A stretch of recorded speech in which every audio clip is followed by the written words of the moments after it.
Hi guys, this is Debbie with Debbie J's Crafting Corner. Today I'm doing another design team project for Not2Shabby, and I'm going to be using these cute little Macaron pets.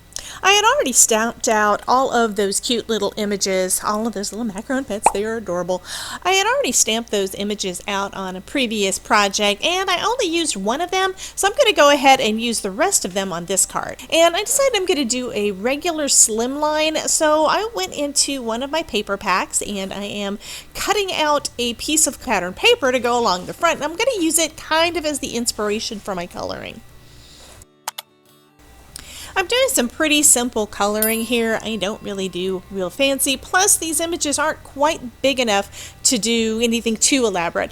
I am starting off with some pinks because there is quite a bit of pink in this pattern paper. I just think this is so lovely. Anyway, I've used it on another card too. It's just funny.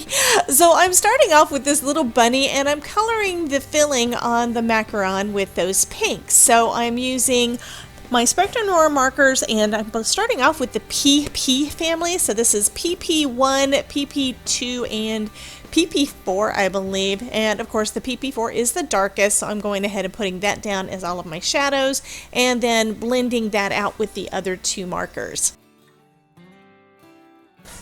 Next, I'm going to make my little bunny brown. I'm starting off with the RB1 marker as my darkest, and then going in with MB1, I know, a different family, and as my highlight.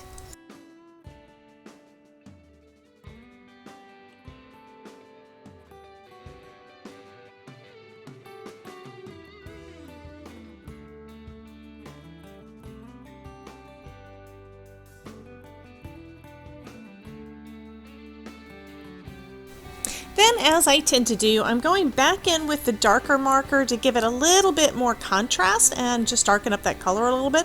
I like to have my highlights, but I also need to have enough dark color to work. Now, these are some pretty light images just in general. I want to kind of keep that little pastel-y look to them, so I'm not going real bold on any of these. So that's one reason why I'm not really going in with too dark of a marker.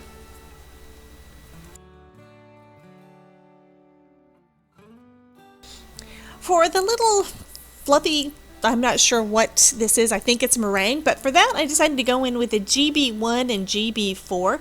GB4 is my light, my darker tone, and then GB1 is going to be the lighter, but I am leaving some white gaps in there to kind of let this be, trying to make it look kind of, I don't know, kind of white but a little bit toasted. After I colored up all of those little images, I'm going to go ahead and cut those out using the coordinating dies. I grabbed some washi tape that's not really sticky to use to hold these little guys down, because I don't want them to shift around while I put it into my die cutting machine, because I spent too much time, not a ton, but I did spend too much time coloring those. I don't really want to mess it up.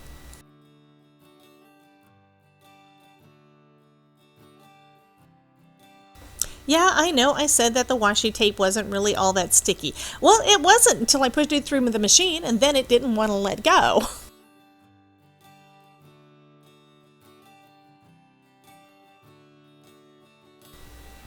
Next, I'm going to trim that background panel down just a little bit so it's going to better fit on my card base. I want there to be just a little sliver of white around the edges, and this paper trimmer is perfect size for my desk, but it's too small to really be able to cut 12 by 12 paper very well.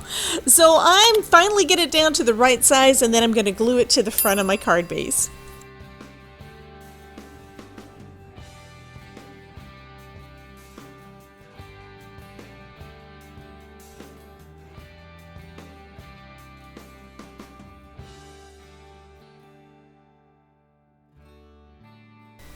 Next, I'm going to add a little foam tape to the back of each of my little critters so I can adhere these down to the front of the card. Now, I'm not sure exactly how I'm going to position them yet, but I'll figure it out. But first I need a sentiment, so I'm grabbing out one of the other stamps out of that stamp set, and this one says, "Thanks for being so sweet." I had to think for a second, and I decided to do something that I saw on a Kathy Zilski video earlier today, and that is stamp on the paper that you're using. Now, she did do it on some colored cardstock, and this time I'm going to do it on some patterned paper, but I really love the way that it wound up turning out.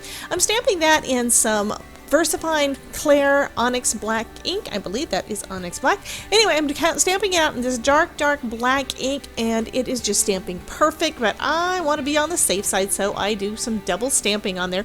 Next, I'm going to cut that out using the coordinating die from that die set.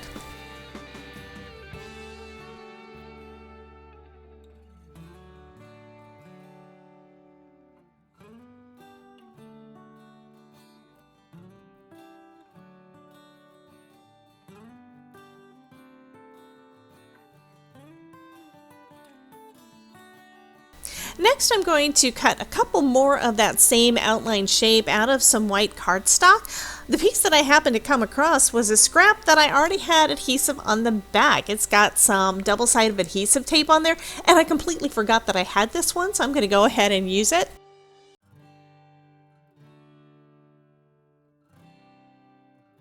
So I cut out 2 layers of that little sentiment shape, I guess. One of them cut through the release paper fine, but the other one didn't. I have found that that's been a lot of the time what's happened, is that it doesn't always go all the way through the release paper, but that's fine in this case.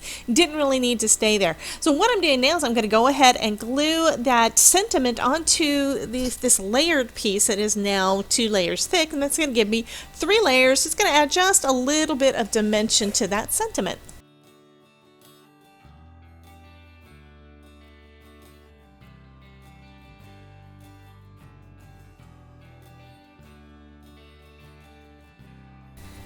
I'm doing another trick that I also saw Kathy Zilski do, and that is taping a card shut from the inside. So I added a little piece of washi tape to kind of try to hold that thing flat while I get everything positioned just right. I'm going to go ahead and put the unicorn down first, the catacorn rather, but I noticed that the horn is a little bit flimsy, I guess. It needs a little foam, so I'm adding a little tiny piece of foam tape to the back of the horn so it'll lay flat and won't mess up that horn too much.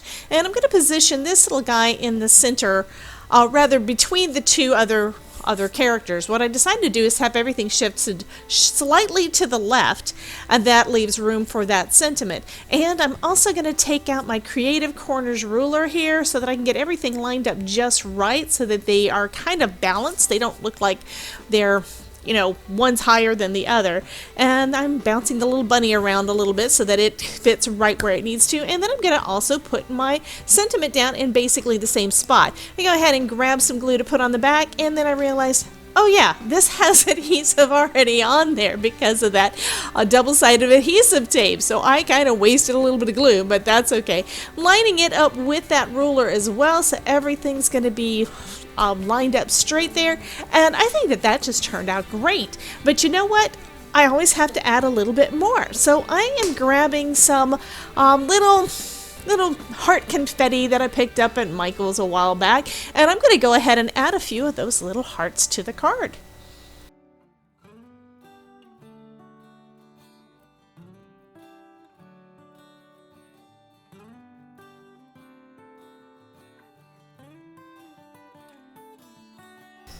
I think these little hearts are the perfect finishing touch.